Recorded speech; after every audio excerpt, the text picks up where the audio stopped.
Howdy, folks, and welcome to another day in the Milky Way. Thank you for being here tonight with my co-host, Hawkeye Two Feathers, David Null. Thank you for being here tonight and joining me as we have another great show. Thank you, as always, Robert V., and thank you to all of the folks who tuned in. As always, we greet you with the love and the honor of the infinite creator, and we always pray that you will continue to learn how to accept and receive the knowledge, the healing, the wisdom, and the many blessings from our creator. So with that, happy Tuesday, everybody. Hopefully it is a happy Tuesday. It's a happy tribal Tuesday, everyone. Oh, yeah. There we go. Elderberries in the house. Hello, all. Chloe. Chloe is in the house, and my computer is just running a little bit slow. I don't know why it is. Anyway, thank you all for being here. Yep. Computer's running a little bit behind. I don't know why. I might have to stop and reboot it and join you again if it doesn't keep going. Anyway, there's Scotty boy. He's here too. Anyway, thank you all for coming and joining us tonight as we talk about another group of Indians tonight. We're going to talk about the Hopi and the Navajo. Kind of an interesting subject there. And as we get into this tonight, big things about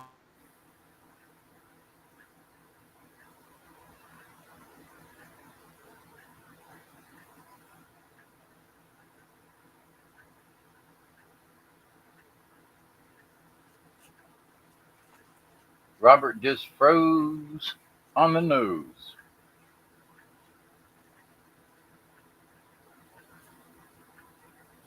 The Hopi and the Navajo. I told you I might freeze up. I don't know why. Yep. Might have to reboot.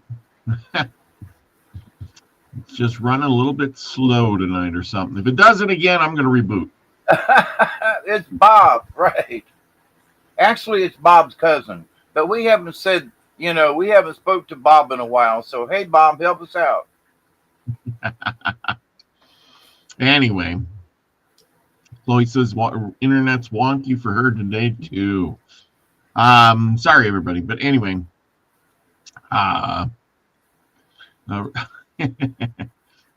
there you go.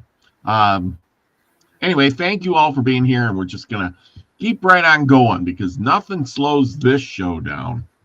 And we're gonna be talking about the Hopi Indians and the Navajo Indians for couple of weeks at least, because my gosh, I thought it would be a one-night show and just get it over with. But when I started really digging into things, there's a lot more to these guys than you would think there is, don't you?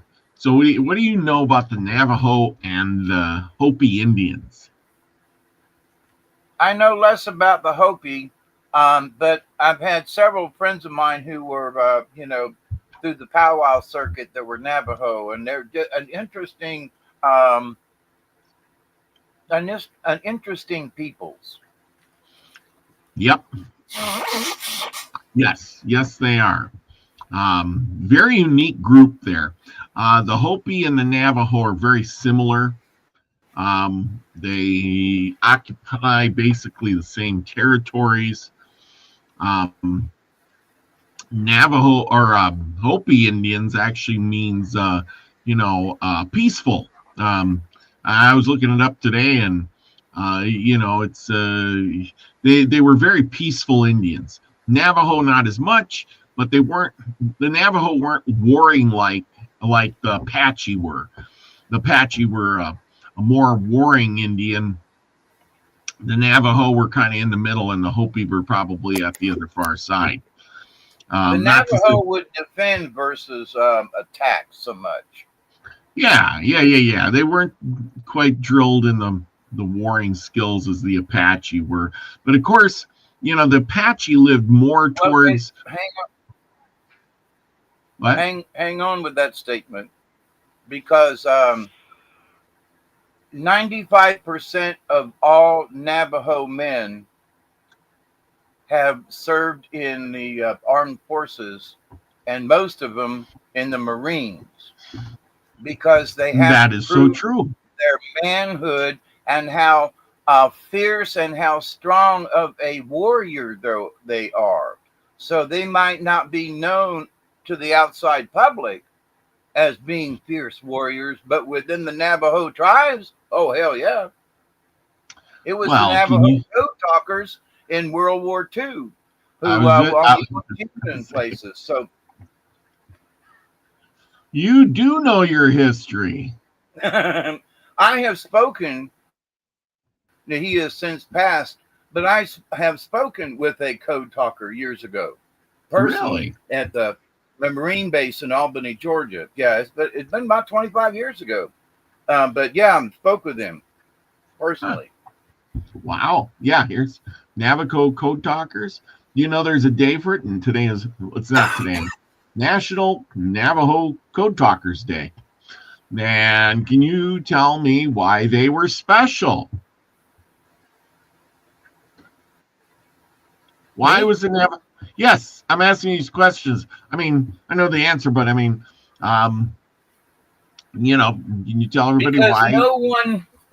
no one knew back in World War II when they were trying to code things, and there was the Enigma code for the Germans and everything, and the Japanese had theirs, and the Americans were trying to be able to, to talk without the Japanese finding out what they were talking about. So they came up with this brilliant idea, because the Navajo, nobody knew how to speak Navajo except the Navajo, to this day still. But so what they did was, the Navajo don't have words for tank. So Yep. they had to come up with fiery turtle.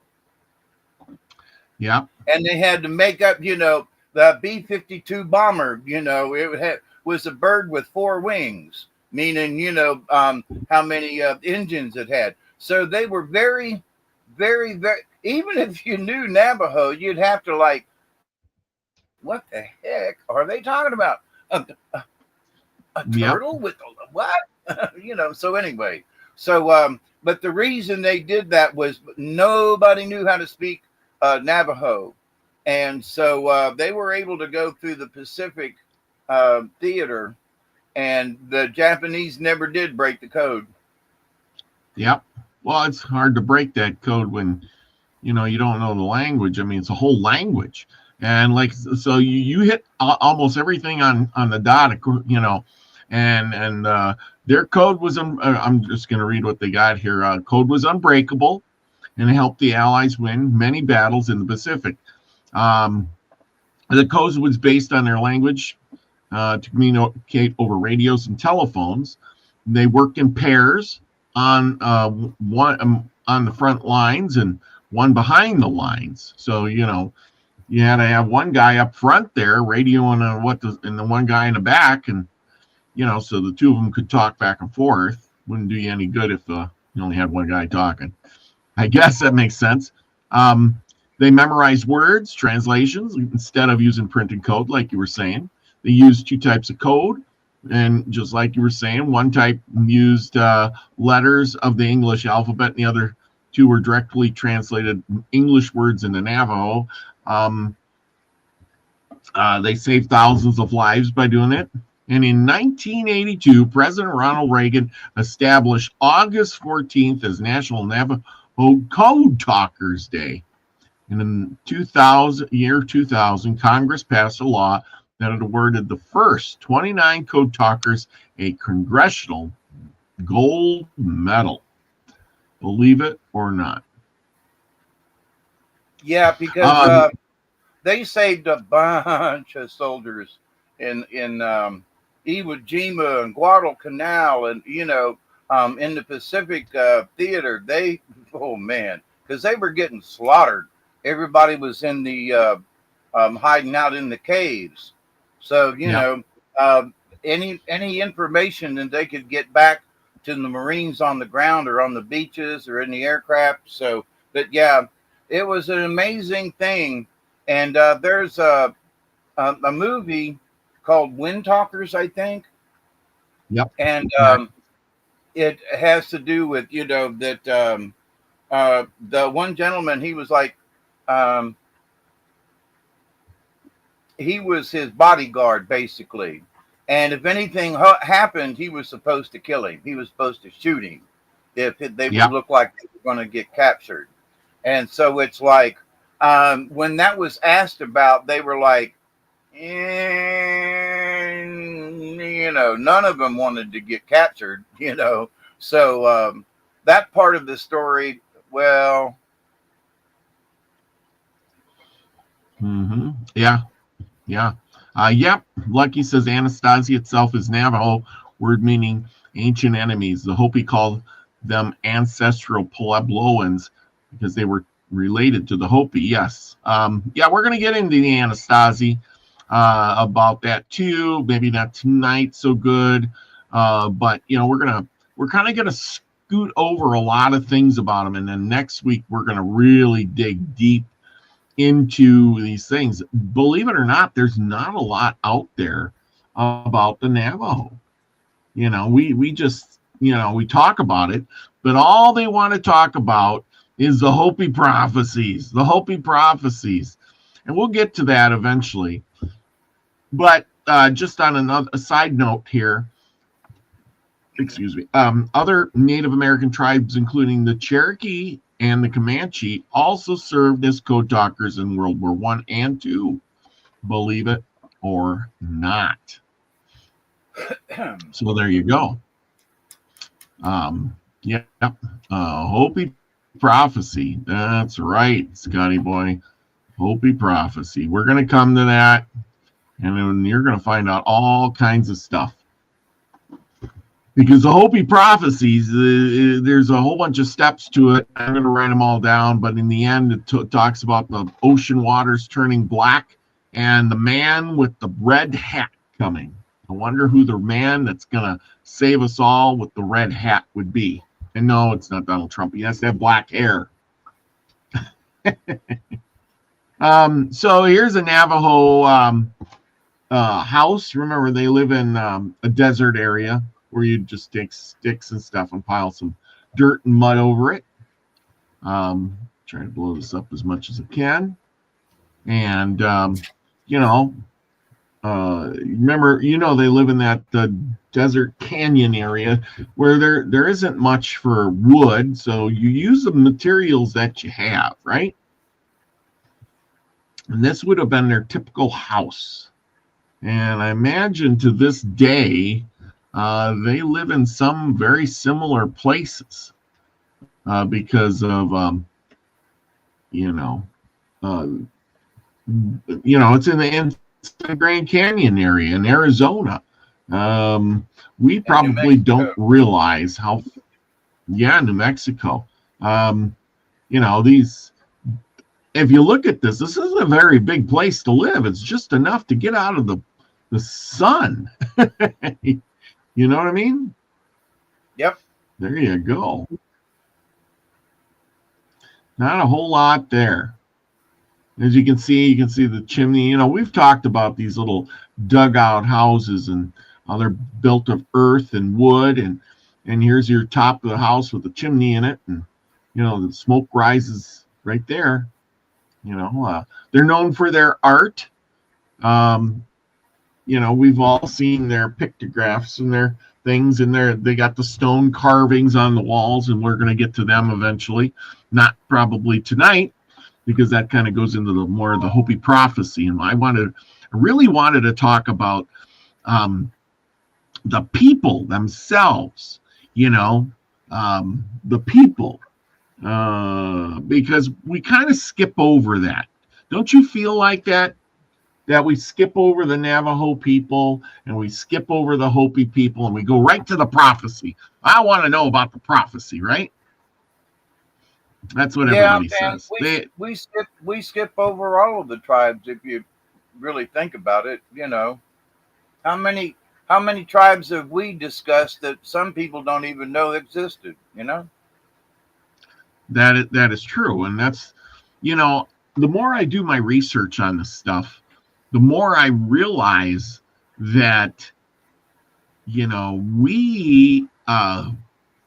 no wonder why I get a pretty good turnout on these shows, because there is no shows talking about this stuff. You know, we are like the only ones out there that are actually having a history type show on Native Americans. I mean, I've Googled it. I've, you know, tried to listen to Spotify stuff on it. And when they do talk about these Indians and these tribes and things like that, they barely touch on anything. And then they literally make fun of it. I mean, it's very sad, because they bring up some good points like, oh, they're raising some sheep and they got this prophecy. And, you know, there's only about 20,000 Hopi people in this world, believe it or not. And if you really look at it, that's a smaller population than a lot of towns. Yep. You know what I mean? So, I mean, the big picture is they're far and few between, and we really gotta pay attention to them. You know, what are they known for? You know, where do we see these people? You go out west, you probably see them, and you know, they're probably scamming up some of the hype and the advertisement, you know. And I'm sure, you know, we see them in parades. You know, you'll see them dancing, and they got all their you know, bright colors on. And if you look at these girls, they, you know, you don't notice the rhinestones. You know, we always associate them with these rhinestones, the blue stones, they're silver.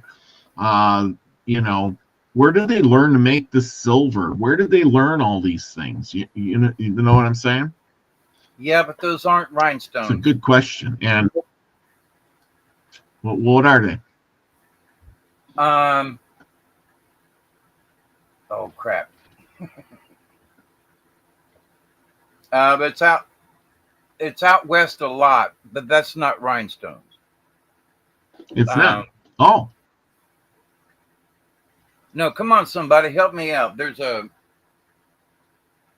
New Mexico and out. Turquoise. Turquoise. Thank you very much. Turquoise. Thank you. Chloe wins the prize. Yeah, Chloe's on top of it. Thank you, Chloe. So, you know, what can we learn from this? You know, she's holding an arrow, and it's got, you can see that's like a stone-tipped arrow. That is, yeah. You know, she's got her turquoise on the silver buckles. Now, they learned how, I mean, I did a little research on this once before, and they learned a lot of this silver making from the Spanish, you know, hundreds of years ago when the Spanish came over. They were employed with the Spanish to make, you know, because they were mining the silver, and the Spanish were making things out of the silver, you know. So this is where they learned a lot of the silver making, and they continue it to this day, because these were the scribes and the journeymen that, you know, they were basically slaves to the Spaniards. And well, you know, this is what they learned, and then they continued on with it for their own benefit. You know what I'm saying? Yes. Which is nice, but I love their outfits. You know, the reds and the blues and the colors and the designs on. Amazing.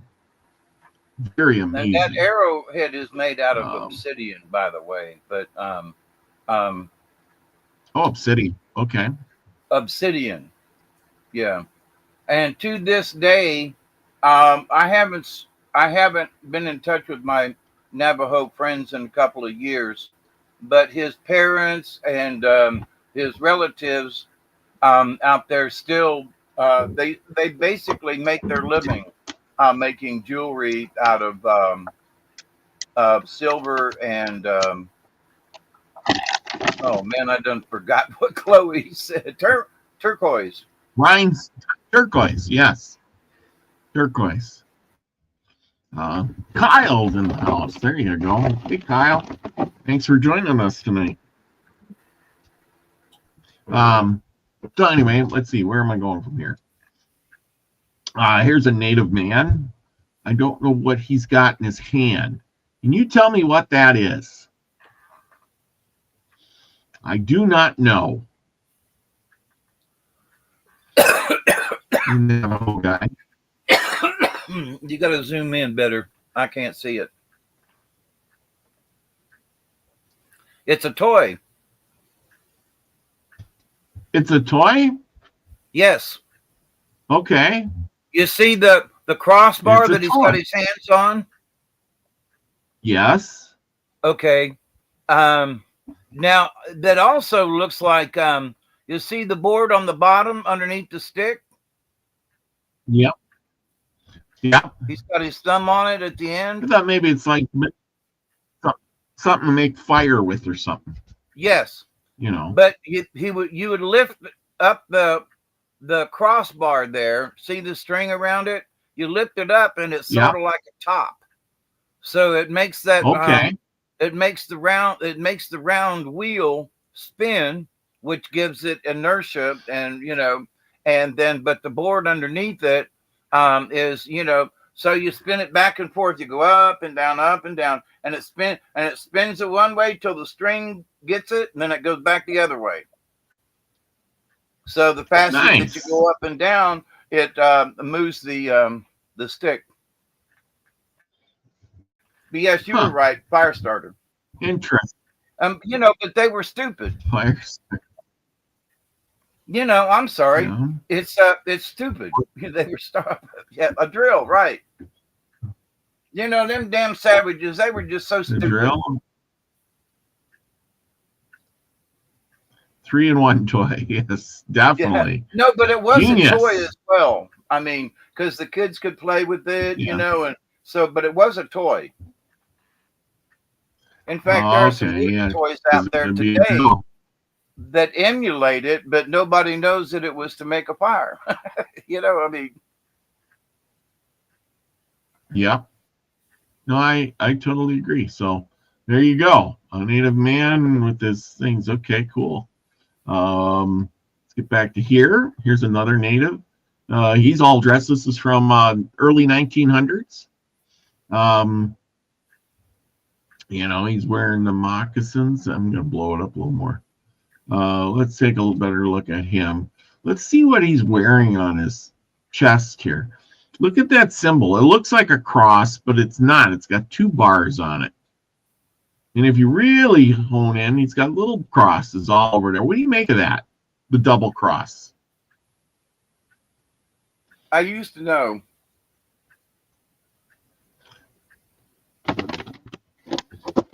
Okay. I thought that was really cool because it's, is that there a native symbol? Because I noticed that these natives, they used a lot of symbols that were similar or very similar to what the people from India used. Yes. And like the swastika, of course that was taken over from the Germans and made into a lost dog. They're all here begging. But and Christian, this would have been Christianity kind of thing.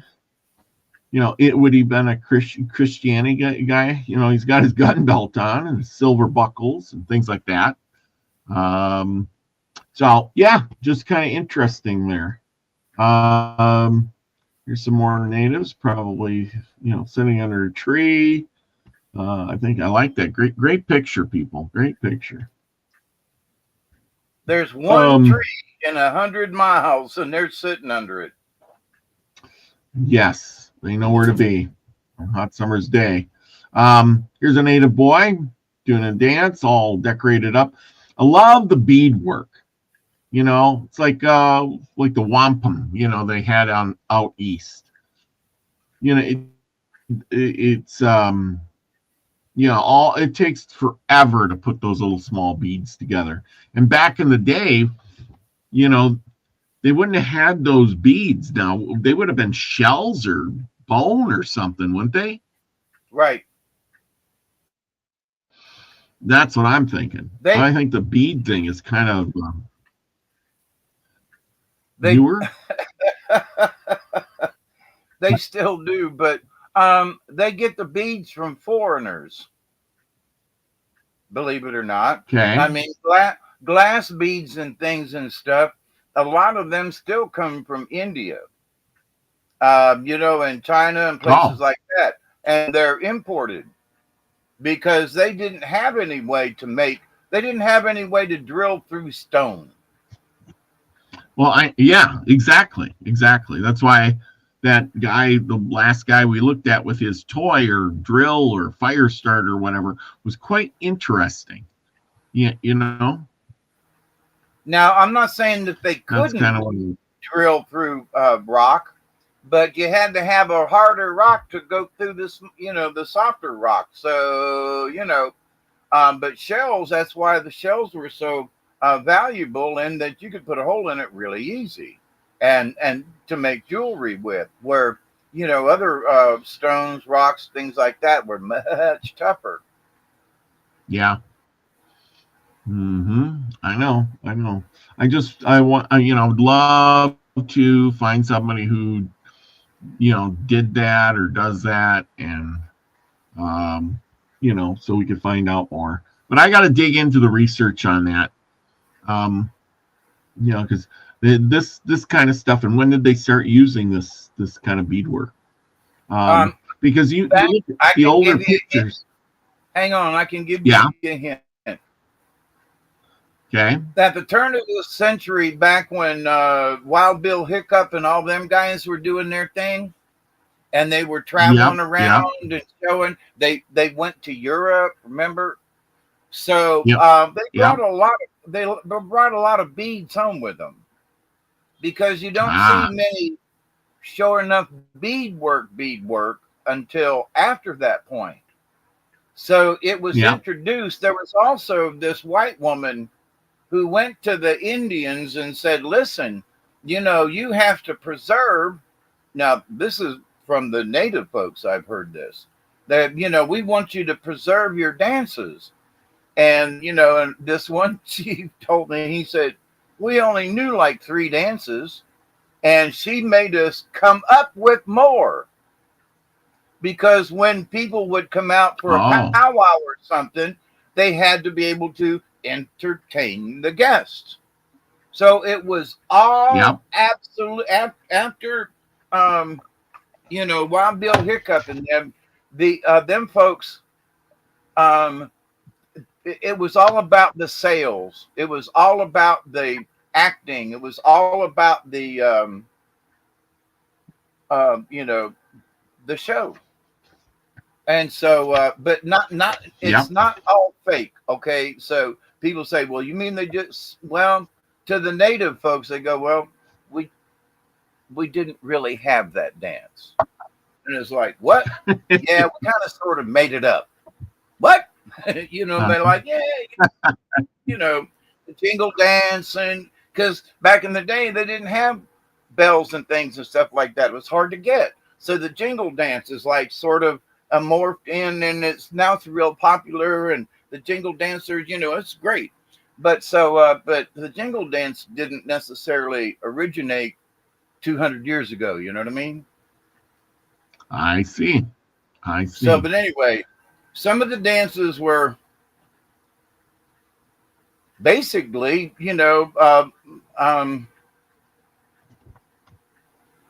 created.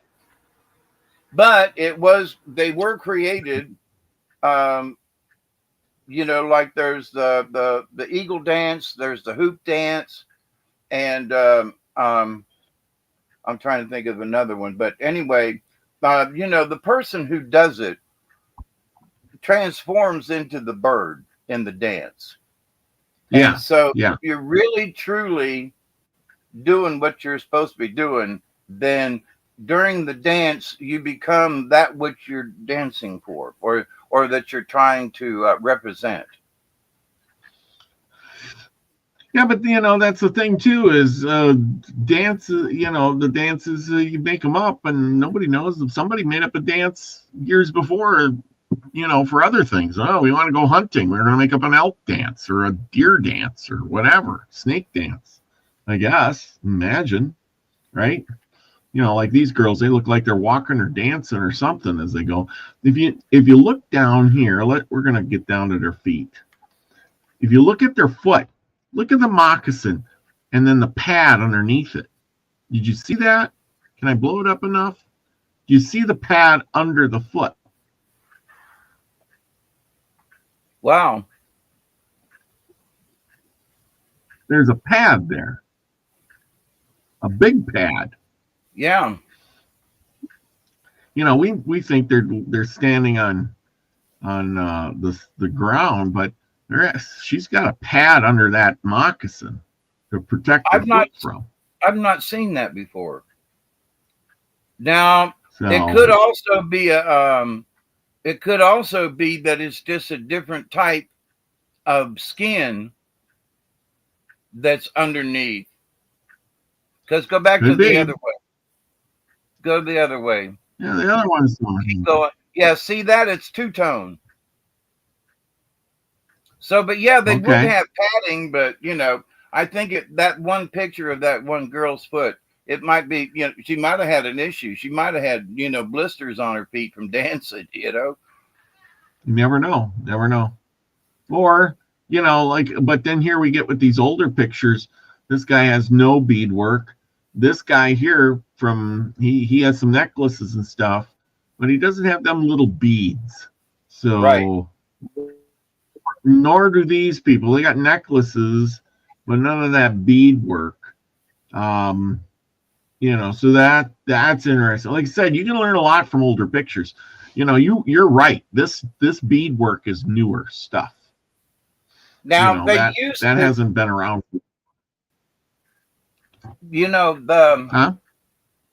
The breastplates that you see, Yeah. Now those are made with different types of bone. So somewhere like in the buffalo or something. Anyway, so those breastplates are made out of bone for beads.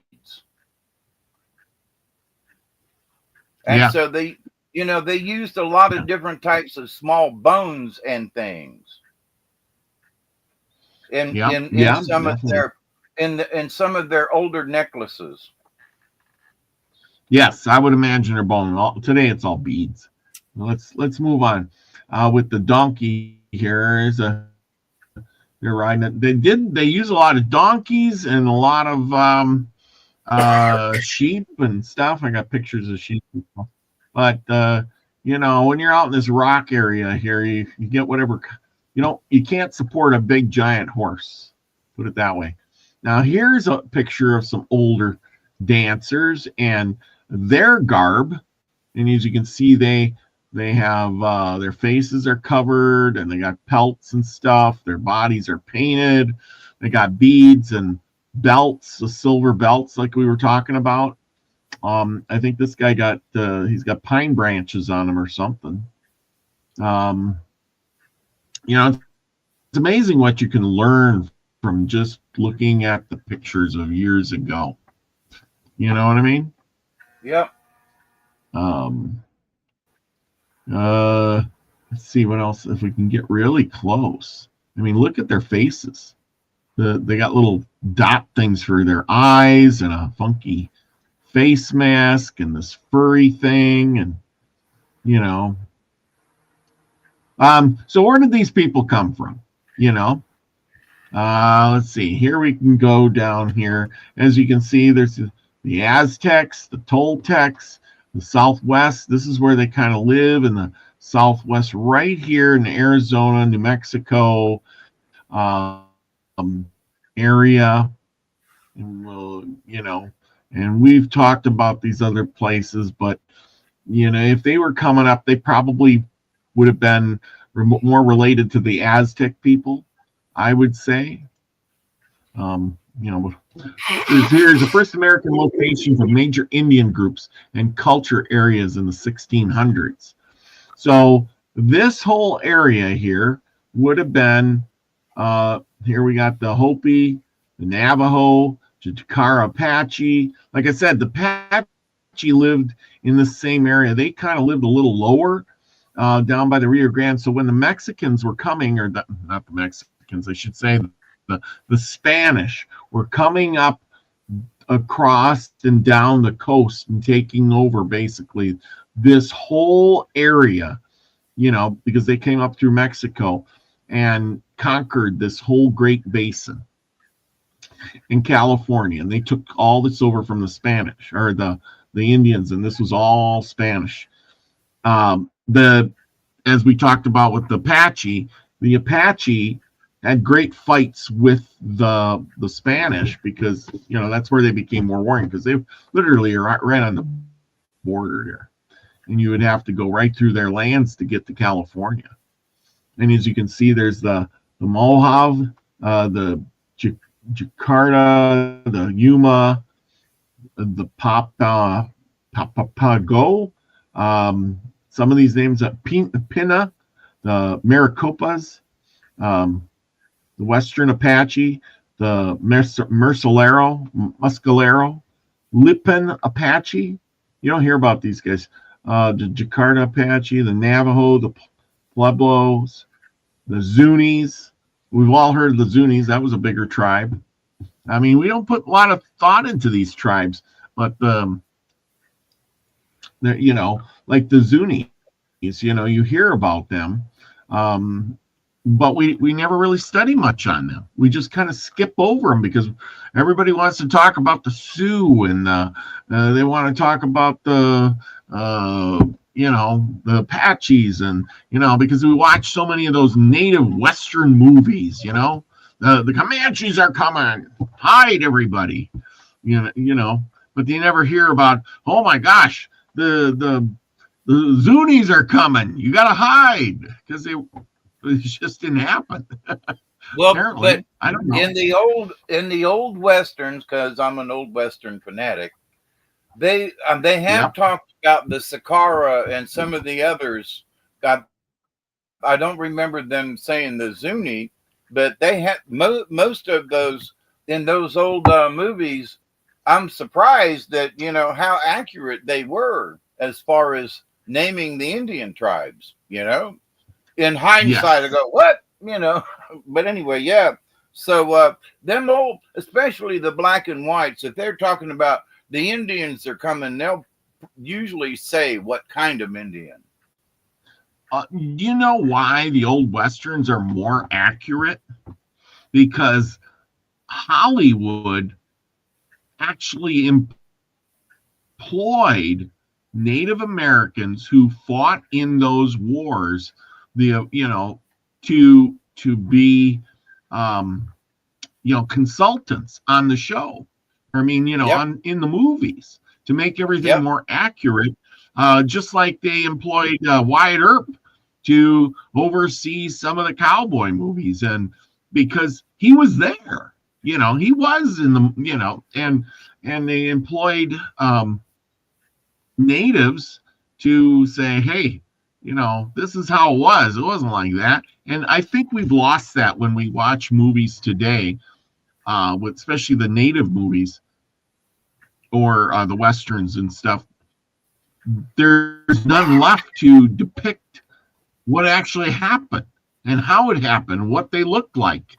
Now it's all shoot 'em up, make believe crap. You know what I mean? Yeah, and also it's just like they're just Indians. Yeah. But they're just now Indian. Just group them into Indian. They pick a major tribe. Yeah, they pick a major tribe and they call them that, and that's pretty much it. Well, but okay, here we got. They don't even like group them all together as Cheyenne. They just go, the Indians are coming. Period. They don't mention anything about what kind of Indian. They're just Indians. Period. That's all. Anyway, go ahead, sir. That is true. Okay, so we get into this is an old map from 1875 or so. I Googled it ahead of time. And as you would come across, if you were going out west, you'd say, hey, I better stay away from some of these places because here's the Pecos River, and the Rio Grande and Apaches, Navajo. It's labeled right on the Chicari. The Tijuanas, the Yumas, the Pimas, all on the map. You would have to be going through their territories when you're going through New Mexico, when you're going through these places.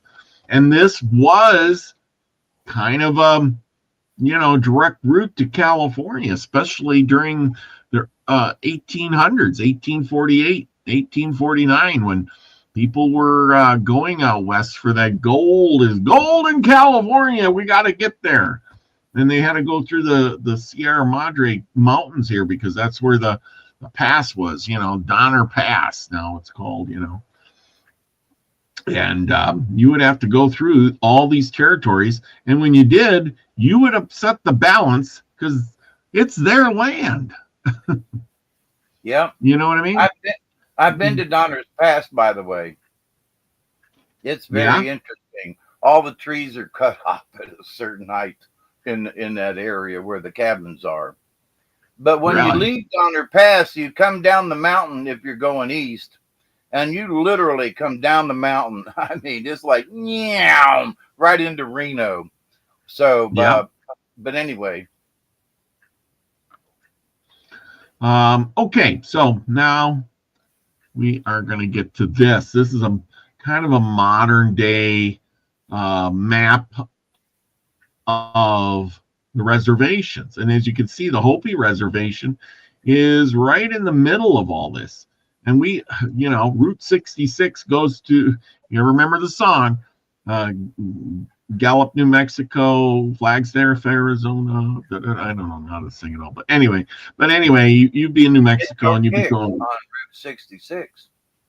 Yeah. Route 66. But anyway, you'd be going through all this. But the reservations are literally inside the reservations. This is the Navajo Nation's land. And as you can see, it goes into Utah. The cutout for Colorado's right here. And then it goes back into New Mexico and around, so I've heard of some of these places, but I've never been there. Here's a bigger one. Okay, so this one talks about the Hopi Reservation, which is inside the present Navajo Reservation. And then we got the Hopi or Aboriginal lands, which are outside of all this, which would include Flagstaff and Winslow. And then we have the Hopi Reservation, which is here. Now, we've all heard of the Third Mesa, Second Mesa, and First Mesa areas, and this is where those rock carvings, I think, are. I'm pretty sure, but I'm going to see, where all this is. I wish I had better knowledge of all this. But anyway, we're gonna get to that. But like it says, I wanted to skim over a lot of it because there's going to be a lot to come, and I wanted to present where all this stuff is. And of course, right at Four Corners. Now this is where Four Corners is important because the Hopi said when the world was rocking that they were supposed to go to the Four Corners, and that would be the safe spot, believe it or not. That's in the prophecy. So if you want to take that with a grain of salt. Here's the Hopi Reservation in 1882. Flagstaff, Hopi Original Territory. and the extent of Hopi lands used in there you go. But anyway, their land has been, reduced and reduced and reduced and reduced. And, I can see why the government reduces them. If there's only 20,000 Hopi, you'd probably, wow, there's only 20,000. That's just a citywide. They don't need hundreds of thousands of acres to roam around on, right? Okay, one more picture of this. You can see little Colorado River, Arizona. I think somewhere in here is I think this is my last picture. But as you can see, that is kind of how it works. Yeah. What do you say on all that? Let's see if I got another one. Well, all of it used to belong to them before they made maps. Yes. We're gonna look a little bit at the Hopi. We're gonna start with this guy. And here we go. The Hopi Indians. Here is a tribe of Hopi Indian from way back in the day. Similar face structure, wearing the beads and stuff. I thought we could get something out of that guy. I mean, he just looks rough and tumbly. Today, as you can see, they're going to do their dances. You notice they're wearing some kind of headdresses too. Again, vibrant colors. Now, I don't know if this is because, like you were talking about, they had to invent some of this because people wanted to see it, so they. No, some of the headdresses and stuff, but they could paint those, so, but coming up with beads, now that was a different scenario. But when you look at those headdresses, do they remind you of anything?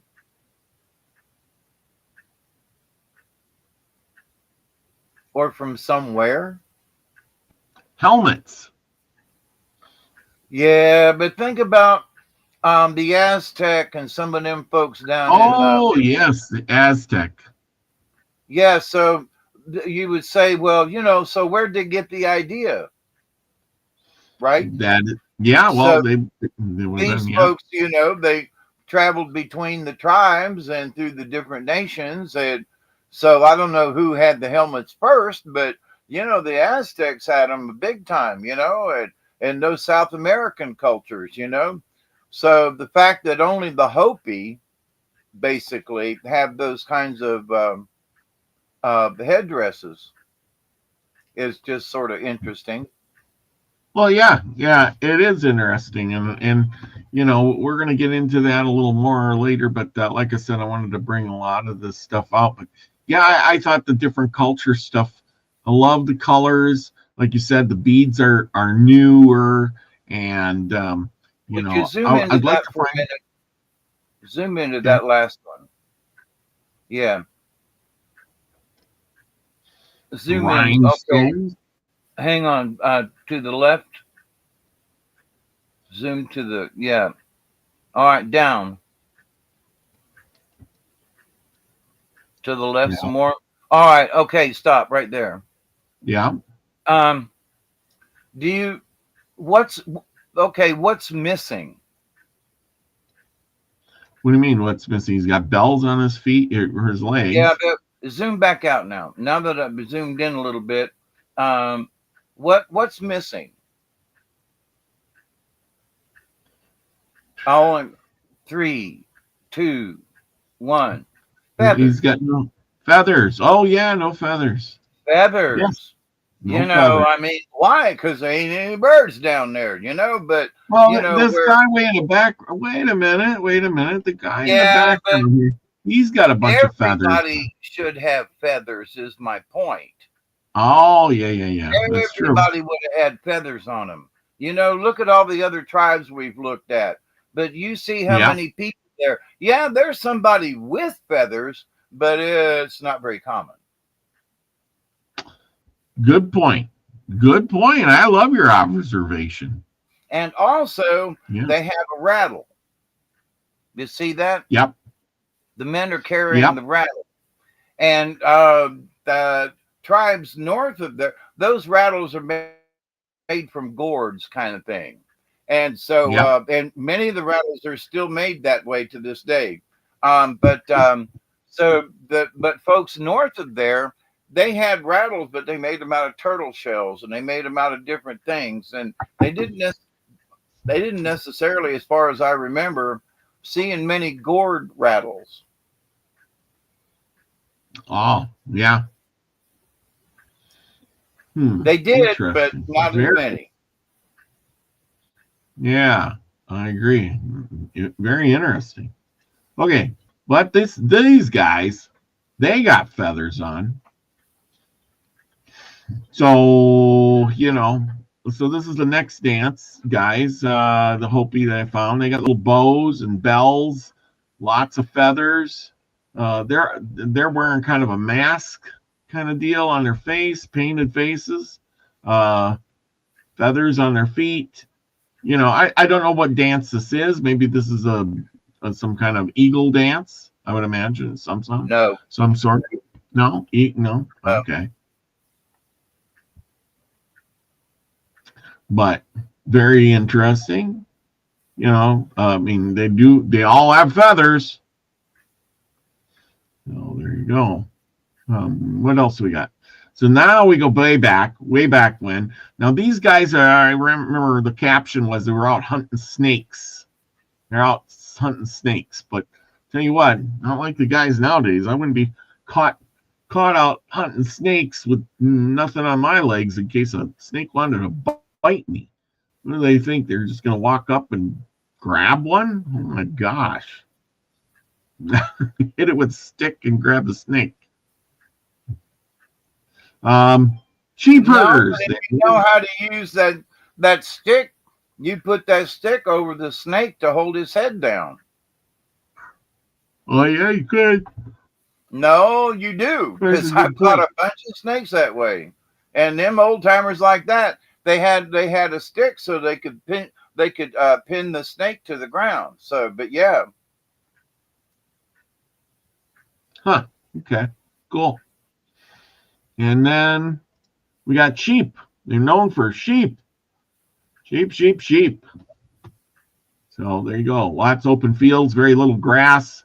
You can't raise a cow when there's no, you got to have lots of grass to raise a cow.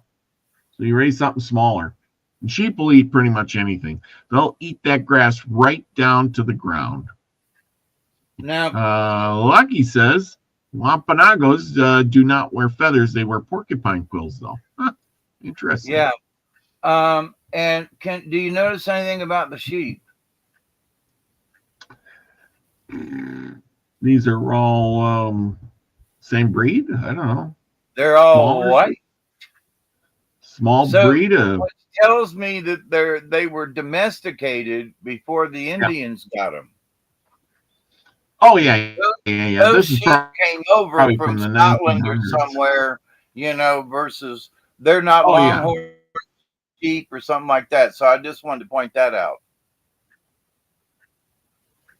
Oh yeah. There was no sheep in the United States like this. There's just the wild sheep. All that stuff was brought over here by the Spanish and French and English and stuff. That was all introduced. There was no sheep here. But they were known for their gardening and their corn. As you can see here, the corn shucks. This must be the fall of the year. This is probably the squash or something, I imagine. Let's go to this. And their corn harvesting. We've talked about the Three Sisters so many times, and especially out in Southwest where they would been, the blue corn and the yellow corn and the red corn kind of thing going on. And this looks like they are harvesting the corn and throwing it into some kind of a hole, maybe where they're going to cook it or something. I imagine. Don't you think? Or keep it. They're putting it in a hole That's a lot of vegetables and potatoes and stuff were banked in the ground because it was cool, and it was sort of like a Ah, refrigerator. So they could strip them down and put them in the ground, and that would preserve them for a while before they'd rot or dry. okay. In their case, it would just simply dry up. Yeah, makes sense. This guy's raising the red corn. Remember I was saying blue, red, and yellow corn. Corn. These guys were farmers from way back. Remember they find corn cobs in those old cliff houses, from And hundreds and hundreds of years ago. Corn cob. remember a month or so ago we were talking about how long the corn cobs were. Look how long that corn is. That's a big cob. That's right That there. is a Yeah. really Remember, big. they used to be 1.5 feet, 2 feet long back in the old days. Remember? Yep. So Yep, right there is an exactly. example of how certain strains of corn will still get to that's a good 1.5 feet long. Exactly. I like it. Okay, here's to a dance. This was a set of Hopi dance on the thing. Lots of feathers on their head. And a lot of people, this is a dance for the crowds, like you were talking about there. Here, you got to invent some kind of a dance, or maybe you got to do a dance. But these are all white men here. If you can see that, blow it up. Young people, girls sitting around. And the natives are pounding on the drums and doing the dance out front. This is kind of more for the show of the crowd, don't you think? Yes, and you see on the bottom left, there's a number. I don't know if yes. I don't know if that's the picture, number for the picture, but because I was looking around, there's one girl with her back. It looks like they would put for competition. They would give you a number, and so when you went out to dance, the judges would say, "Oh, 10 points for number 5, and 3 points for number 2." Anyway, so back then, that's when they had competitions. So I was just trying to see if I could see any other signs of that. But you're right. There's too many white people there. Yeah, definitely is. Okay. And that's my background here. So anyway, that is what I got tonight. We just kind of skimmed through it. Took a whole hour just to skim through what we're going to be talking about next couple of weeks. But I wanted to get through that to introduce the Hopi and the Navajo people. Of course, we know that the Navajo had a rough start, and we did a show on Kit Carson and how he became part of the battle with the Navajo and rounded them up and brought them onto the reservation. And then he was also the guy who, brought them out to their, helped them out too in a way. He battled them and he helped them. I don't know exactly how that went, but he was an Indian agent. And we'll find out more about it. And eventually, we're going to have a Hopi prophecy show over on Nina's channel, which is going to be very interesting. I'm already taking notes for that. I hope y'all can join me over there. We're going to skim over a lot of that here too. But my biggest thing is that I'm going to go into things like next week. We're going to look at some of those rock paintings. The ones with the skeleton guys and the weird stuff going on. And we're going to talk about the ant people. And we're going to talk about, a lot of other things like that. Because there's way more to these people than sheep herders and, dancers and selling rhinestones and making some silver belts, There's a lot of culture there. They made beautiful pottery. They did a lot of stuff, and we don't give them half the credit they deserve. Now, do we? And not only that, but having been through the country, but I didn't stay. But to see the deserts and out there is like, you really got to be tough to live there. And not just a pioneer, but I mean, you really got to be tough.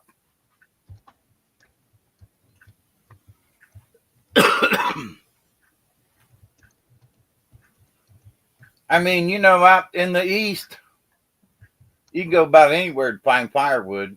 You go out there and you're picking up buffalo chips.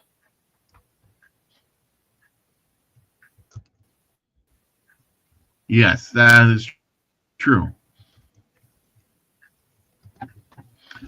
So anyway, yeah. So we got a story tonight, don't we? We got a good story tonight. As soon as I pull it up here. Ooh, the rabbit lost his tail. First, we love rabbits. Did he lose his tail? We do not know. But we're going to find out tonight. As soon as I can pull this up.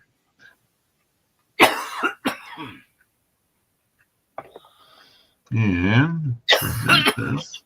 And thank you everybody for sticking around tonight. It is a great show, and we are doing our best to bring it to you. Who's in the house? Chloe's in the house. Scotty boy, Big Dad standing tall. Thank you. Thank you very much. Thank you for being here with us. I'm hoping I'm doing these people justice. You know, sometimes I think, oh, you know, somebody asked me, you know, you're not a native. Why are you doing a native show? And I said, because it needs to be done. Hey, Johan. Nobody else is doing a native show. And this history is kind of lost. I mean, we just take the natives for granted and say, oh, they're dang native, you know, blah, blah, blah. You know, well, savages. Just because they're native, yeah, you know, they're people too. The thing is when the world stops, these people, hopefully, they remember their past and present. We're all going to become natives and savages because we're going to have to live off the land. We're going to have to do without, you know, with the next cataclysm that comes. And it might not come for us, but it might come for our grandchildren. And we're going to have to learn it from somebody. Maybe some of this will get passed on. Or maybe we'll avoid the next cataclysm because we paid attention to some of their prophecies. It seemed like they knew stuff. Well, and they did. You know, if we would just embrace some of the stuff they said, like being closer to nature, living in harmony with the world and the earth, but it seems like we always embrace and do that stuff after the fact. It's like, oh boy, we polluted all the water and the air. Yeah, you know, now we dug up all the oil and we used the uranium and we did all these things, and the world ain't fit to live in. And you know, maybe we should embrace the Mother Nature a little bit more. Maybe we should have planted some trees and grew some corn instead of, you know, making plastics and drugs and things like that out of petroleum and feeding ourselves with it. You know, man wasn't made to eat petroleum products, but we do. Have you had some Crisco lately? What do you think that stuff is? And so there you go. Anyway, whenever you're ready. I'm trying to get Duggar quiet. Oh, okay. But you yeah, know, like I said, it's a thing.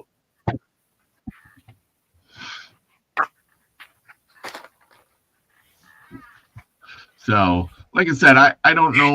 I hope everybody can learn a little bit of something from all of this. Even if you get, the thing is, if it sparks your interest, I say go out and do a little research. Your book. I got this new book. It's called Navajo Indian Myths. I got this one here that I'm going to be doing some research on. It's on the Great American Plateau.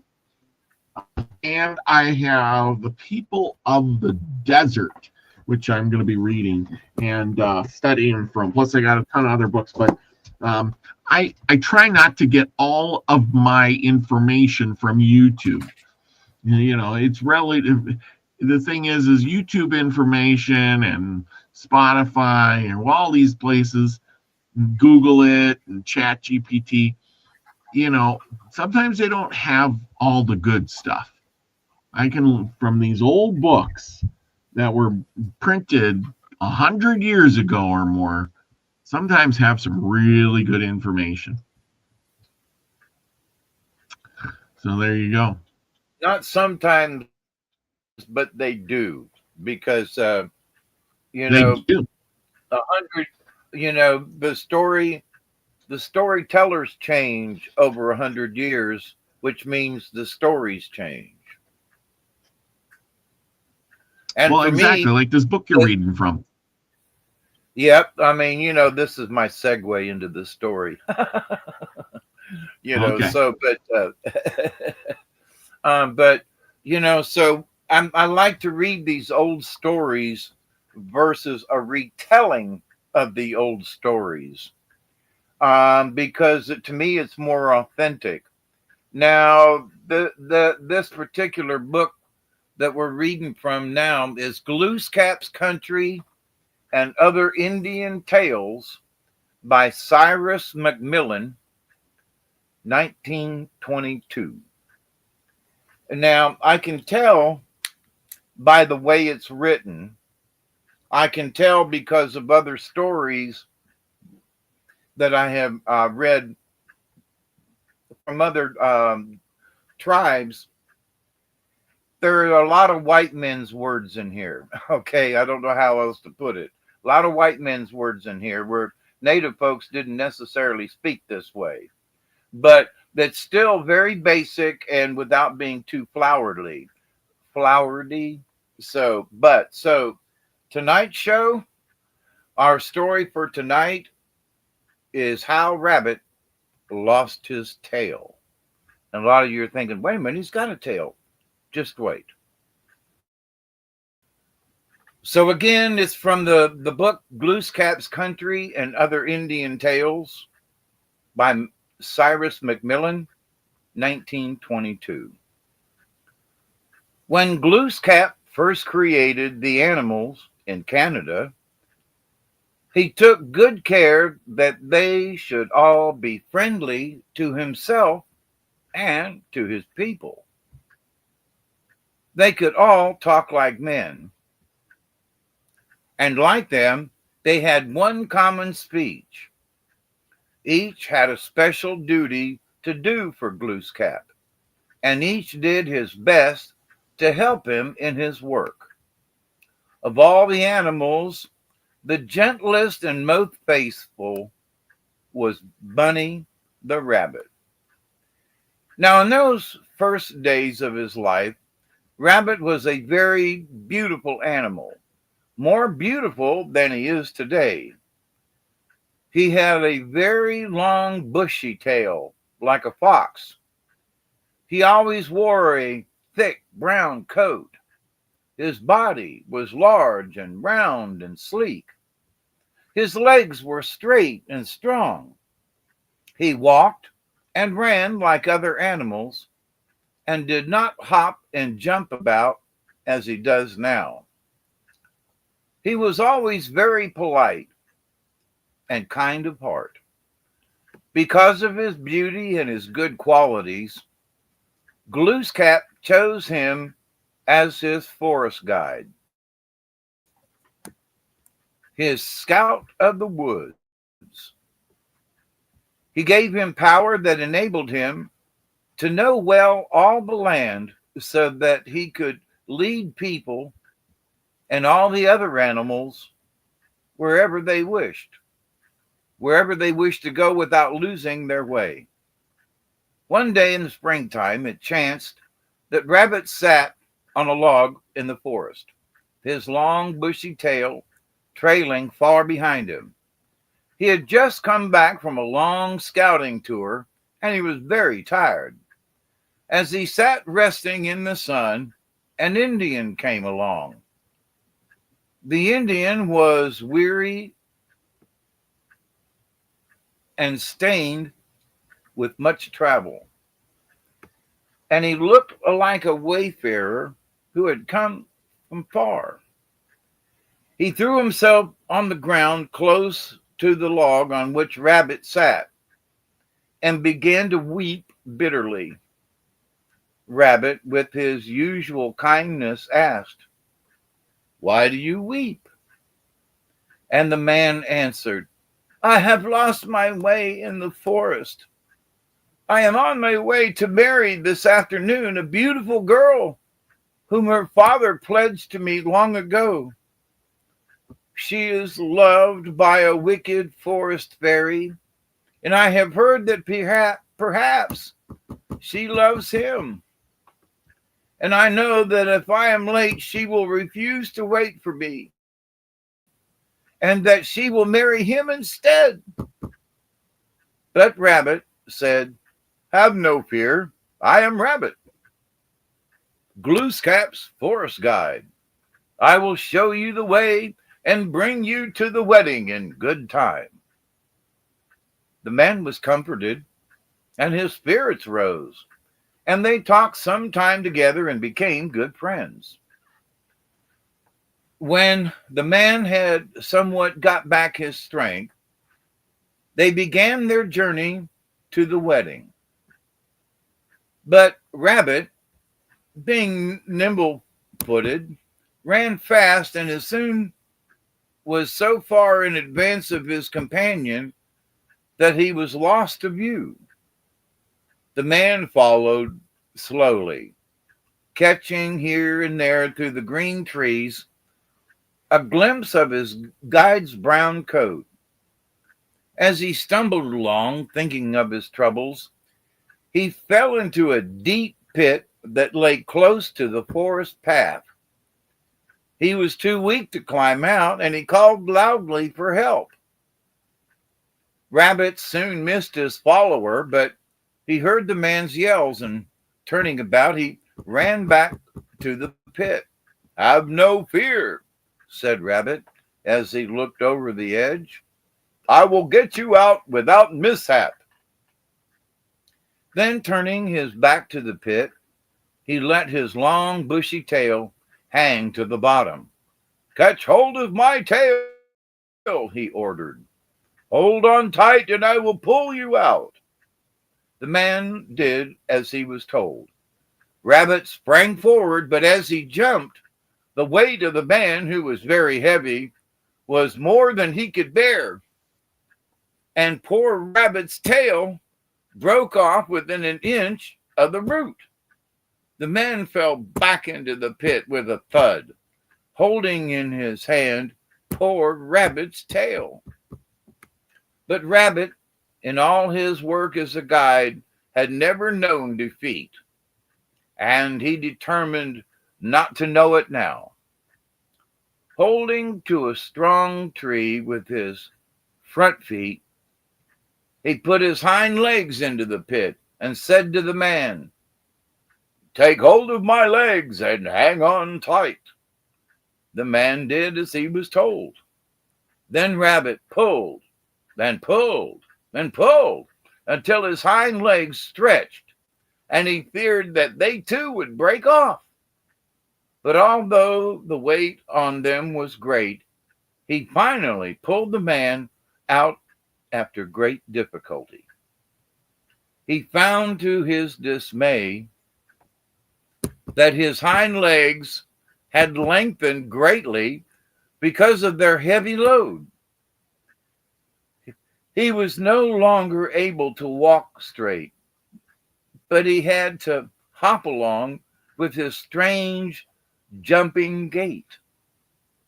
Even his body was much stretched, and his waist had become very slender because of his long, heavy pull. The two travelers then went on their way, Rabbit hopping along and the man moving more cautiously. Finally, they reached the end of their journey. The people were all gathered for the wedding and eagerly awaiting the coming of the bridegroom. Sure enough, the forest fairy was there, trying by his tricks to win the girl for himself. But the man was in good time, and he married the maiden as he had hoped. As he was very thankful to Rabbit, he asked him to the marriage dance and told him he might dance with the bride. So Rabbit put rings on his heels and a bangle about his neck, after his usual custom at weddings, and joined the merrymakers. Through the forest green where they danced, many tiny streams were flowing, and to the soft music of these the dance went on. And the bride jumped across one of these streams during her dance with with Rabbit. She accidentally let the end of her dress drop into the water so that it got very wet. When she moved again into the sun, her dress, because of its wetting, shrank and shrank until it reached her knees and made her much ashamed. But Rabbit's heart was touched as usual by her plight. He ran quickly and got a deer skin that he knew to be hidden in the trees not far away, and he wrapped the pretty skin around the bride. Then he twisted a cord to which to tie it on. He held one end of the cord in his teeth and twisted the other end with his front paws. But in his haste, he held it so tight and twisted it so hard that when a couple waltzing past carelessly bumped into him, the cord split his upper lip right up to the nose. But Rabbit was not dismayed by his split lip. He fastened on the bride's new deerskin gown, and then he danced all the evening until the moon was far up in the sky. Before he went away, the man and his bride wanted to pay him for his work, but he would not take payment. Then the bride gave him a new white fur coat and said, "In winter, wear this white coat. It is the color of snow. Your enemies cannot see you so plainly against the white ground, and they cannot so easily do you harm.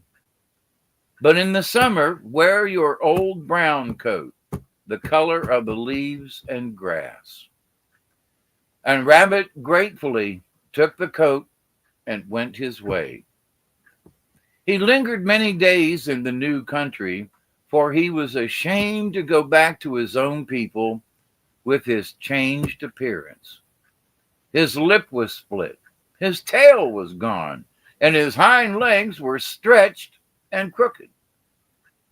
Finally, he mustered up his courage and returned home.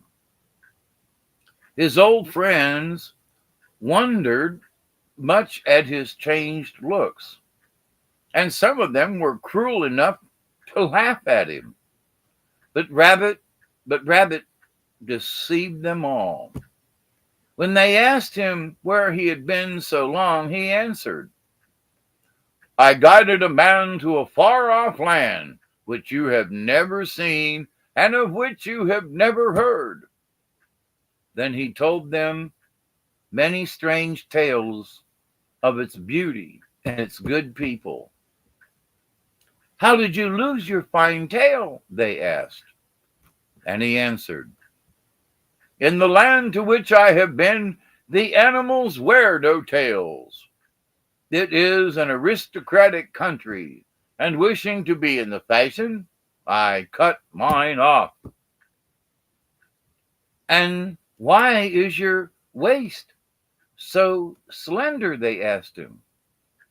Oh, replied Rabbit, in that country it is not the fashion to be fat, and I took great trouble to make my waist slight and willowy. Why do you hop about? They asked, when you once walked so straight. In that land, answered Rabbit, it is not genteel to walk straight. Only the vulgar and untrained do that. The best people have a walk of their own, and it took me many days under a good walking teacher to learn it. But how did you split your upper lip? They asked finally. In the land to which I have been, said Rabbit, the people do not eat as we do. There they eat with knives and forks and not with their paws. I found it hard to get used to their new ways. One day I put food into my mouth with my knife. A very vulgar act in that land. And my knife slipped and cut my lip, and the wound has never healed. And being deceived and envying Rabbit because of the wonders he had seen, they asked him no more questions. But the descendants of Rabbit to this day wear a white coat in the winter and a brown one in the summer. They have also a split upper lip. Their waist is still very slender. They have no tail. Their hind legs are longer than their front ones. They hop and jump nimbly about, but they are unable to walk straight. And all these strange things are a result of old Rabbit's accident at the man's wedding long ago. The end.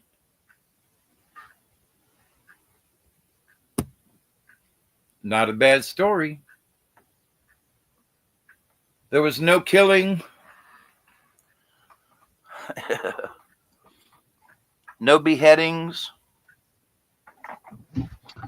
No beheadings, no killing. I love it. Oh, that right? was a clean story, you know. There was no witch. It was. You know. And if that dumb human hadn't fell in that hole, you know. Yep. Just some mutilations, Scotty said. Yeah. I have. Thank you. I have read different reiterations of that story, but I can say that all the stories basically have Rabbit with a long, beautiful, fuzzy tail.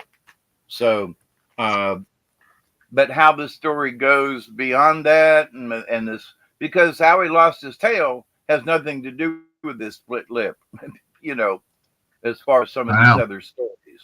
The story is about his tail, period. This one included all, you know, his tail, his legs, his walk, you know. That's right. It was a good one. It was a good one. I mean, I never heard that one before. Not at all. Yeah, like I said, not the way it was, not the way I read it. You know, the story's slightly different in that respect. So, but like I say, you know, they Rabbit all in all the stories I've read, they all had Rabbit always had a fuzzy tail. So. Mm-hmm.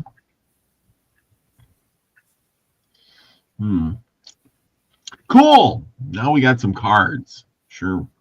Some good stuff tonight. Well, we'll see. Y'all asking what you want? Because I'm pulling the cards now. There's something coming. I bet you dragonfly comes up. I'm thinking bobcat. I am thinking badger. I am thinking bear. Maybe even coyote. There you go. I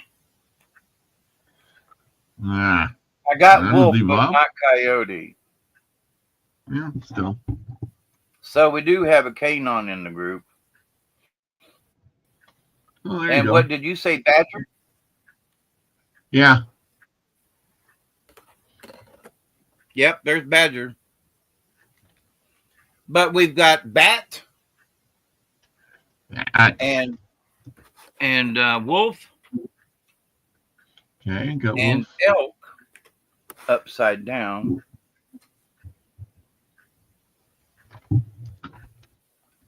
And badger upside down.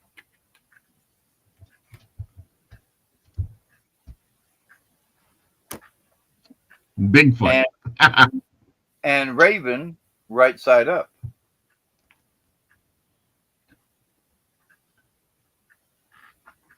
Where did I put my thingy at? Raven. There it is.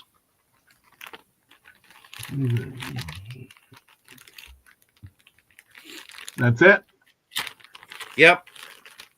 Okay. Yep. 5-card draw tonight. Susie Q's in the house. John Price, thank you for coming. Richard the Red. Joanne Manson Gypsy. Got here just in time. Seeker of Truth 2. Frog and Thunderbird. Neither one. Yep, Badger and Raven come up a lot. I think that's just the sign of the times. Like I said, certain ones keep coming up all the time because it's trying to tell us something. Yeah, it's been a little while since we had Raven, though. Yep. There's a difference between Raven and Crow. Absolutely. Yeah. Yeah, Whale was like last week or something. Or week before. Yep. So our first one out is Bat, number 42 in the book. And we did have Bat recently. So we did.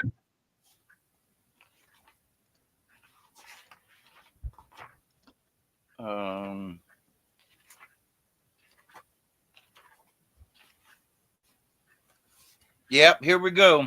So Bat is rebirth. So all of us are going through a rebirth right now. That's for sure.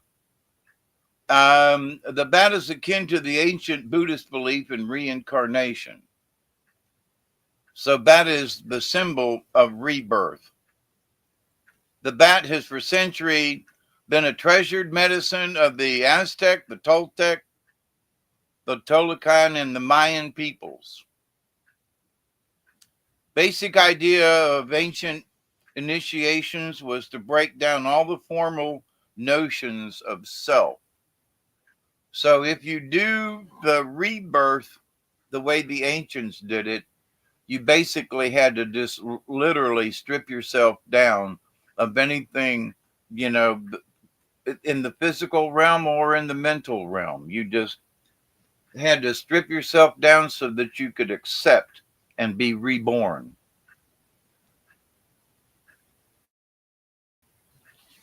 It's the darkness of the grave and the idea of the rebirth. So does the cave of the bat. So if bat has appeared in your cards today, it symbolizes the need for a ritualistic death. This can mean a time of letting go of old habits and of assuming the position in life that prepares you for a rebirth. So bat's telling you, and but I think bat was told us that the last time too. Recently, and that it was time for rebirth. So wolf is number 15.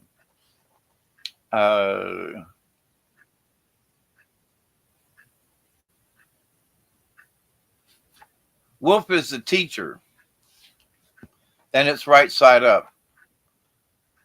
Wolf is the pathfinder, the forerunner of new ideas, who returns to the clan to teach and share medicine. In the Great Star Nation, Wolf is represented by the dog star Sirius, which legend tells us was the original home of our teachers in the ancient times. Then I think the Hopi and them also studied the Great Star Nation. So if you've drawn the wolf card, you may be able to share your personal medicine with others. In other words, for folks to get along in this world, we need to share our stories with each other, and not to take command of the stories, but to share stories. You know, there are some folks who will just, you got to listen to my story, but I don't have time to listen to yours. Nah, it doesn't work that way. So, but the wolf is the teacher in that respect. Well, the wolf is always the teacher in that respect. So elk is upside down. It's number 3 in the book.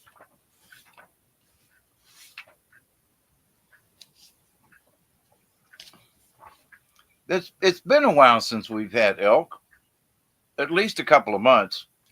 Elk is about stamina, but the card is upside down. So the mountain lion circled elk, getting closer to his prey by the moment. And elk sensed that he was in trouble, so he headed for the high country. And the only reason that mountain lion didn't get the elk was because the mountain lion got tired, and the elk kept running up the mountain until the high country. So elk medicine teaches that pacing yourself will increase your stamina. Elk medicine people may not be the first ones to arrive at a goal, but they always arrive without getting burned out. Now, the upside down, if elk has appeared in the reverse position, you may be stretching the rubber band of life to the breaking point. Be careful of undue stress levels, or you might just create an illness to force you to take a break. On another level, you may not be honoring your desire for companionship with the other sex. In other words, ladies, you might need to go hang out with the ladies, and men, you might need to go out and hang out with the guys. Just because. In all cases, elk is telling you to look at how you choose to create your present pathway and how you intend to perpetuate it to reach your goal. Your best weapon is the same as elk's: to stop when you need to persist when you need to, and to allow room for change and the exchange of energies. There you go. Now, next one up, number 29, is Badger, upside down.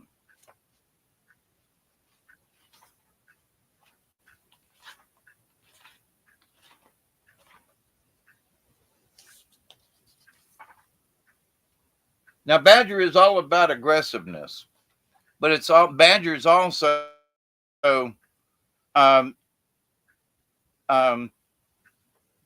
living in the ground, is also close to the herbs and roots. And so if Badger is a part of your medicine, you are quick to express your feelings, and you do not care what the consequences are. Badger people oftentimes insist on carrying the ball for the touchdown, but that doesn't necessarily mean the rest of the team likes it. So Badger people can be vicious gossips or may exhibit a chip on the old shoulder. They will use any and all methods to ensure a healing when necessary and will not give up on the critically ill. Now, Badger has come upside down. This could mean that you are being chewed out by someone else, or that you have expressed your anger in an unhealthy way. If that applies to you, remember that all anger stems from anger towards the self. They want me to read that part again. Remember that all anger stems from anger towards the self. It is an anger of helplessness that is misdirected towards others.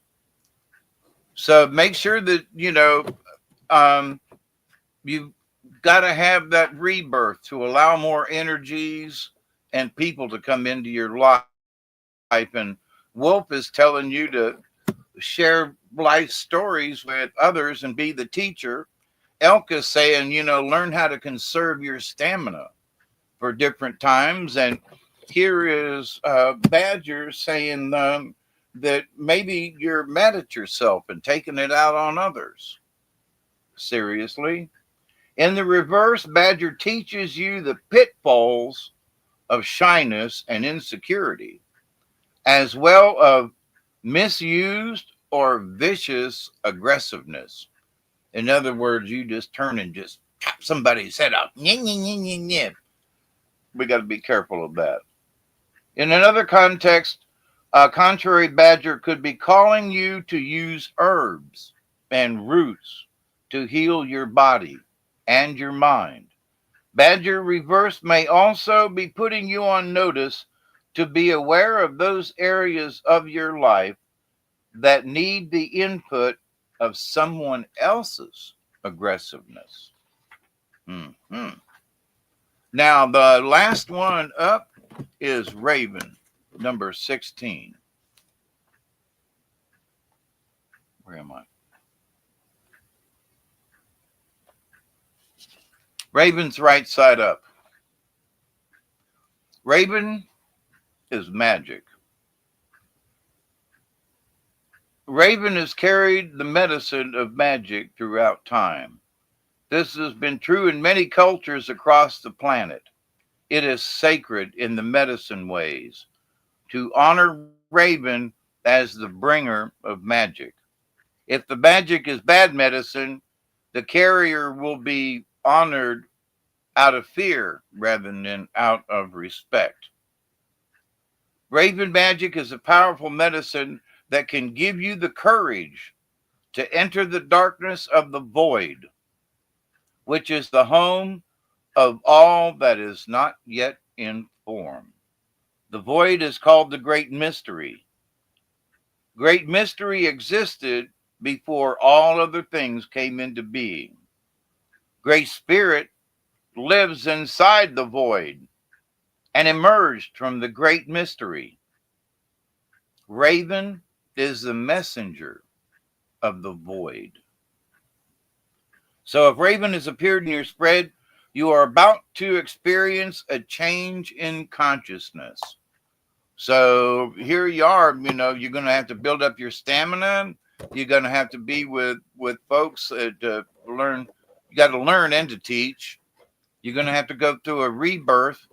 Badgers maybe you need to be more aggressive, but in a nice way. And maybe you need some herbs and spices to, fix you up. But in native teachings, the color black means many things, but it does not mean evil. Black can mean the seeking of answers in the void, or the road of the spiritual or non-physical. The blue-black of Raven contains an iridescence that speaks of the magic of darkness and a changeability of form and shape that brings an awakening in the process. So Raven's going to wake you up with some magic. and is trying to warn you there's a change in consciousness. And we can look around at our world today and see all that's going on. And it wouldn't be hard to say, yep, there's a change in consciousness going on. So don't be angry about it. Just be ready. Save your stamina. Not just save it, but build up your stamina, because it's going to be a long haul. So anyway, how's that for a story? Nothing bad in that one. No, it was a good one. It was good. Gives us a good message. Yeah, for me, I take it, especially after this new year, things have all been, there's a time for rebirth, and there's time for, and to me, it all makes sense. It just like, that's true. So, but we'll see how things turn out, right? We always will. That's right. Give it enough time and things happen. That's the thing with, nature is pretty much standard, and then we create all kind of obstacles along the way. We create most of our problems. Really, we do. Don't we?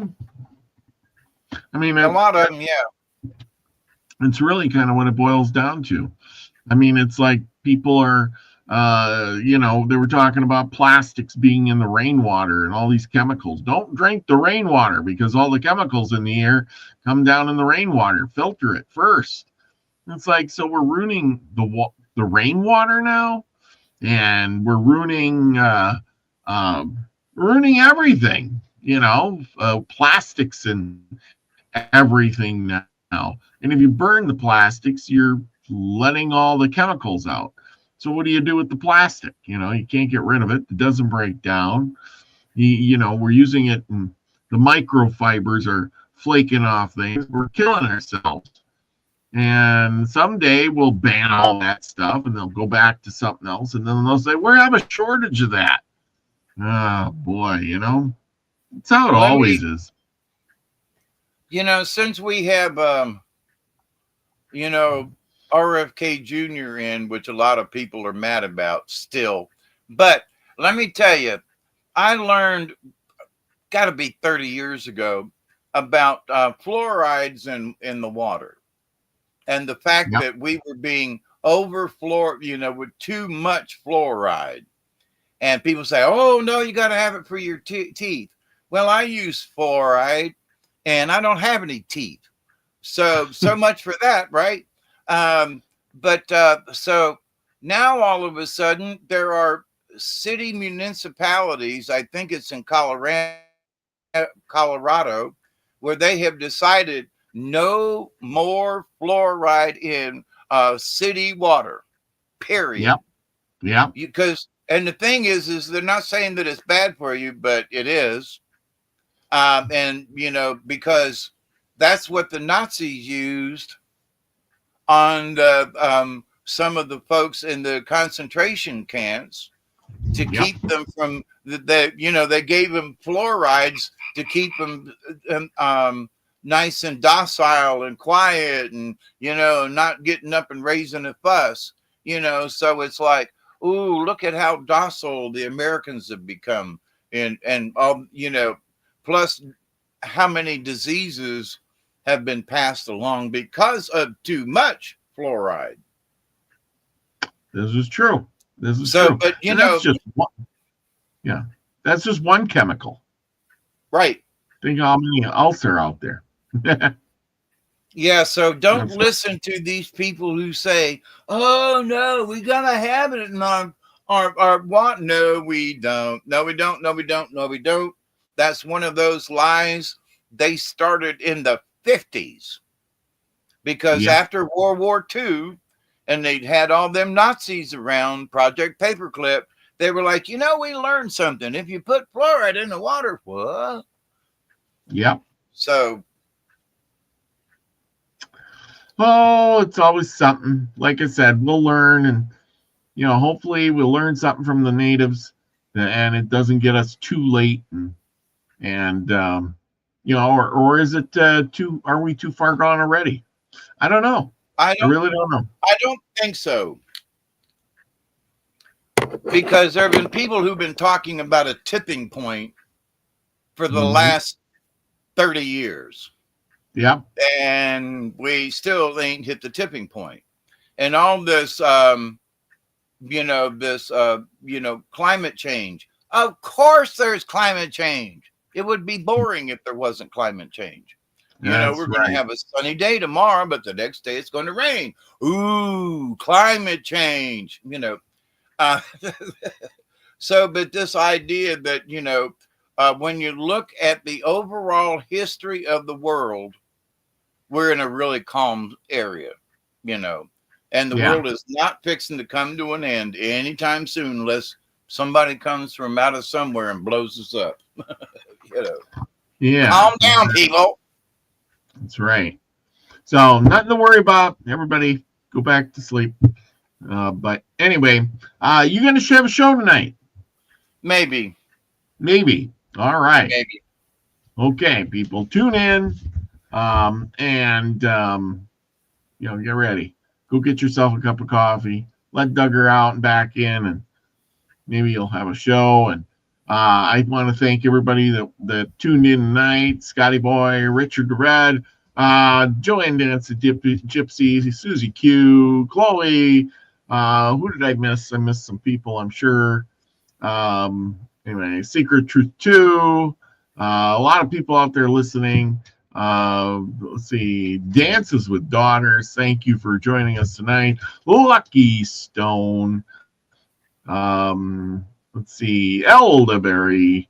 Yeah. Anyway, thank you for everybody who watches the show.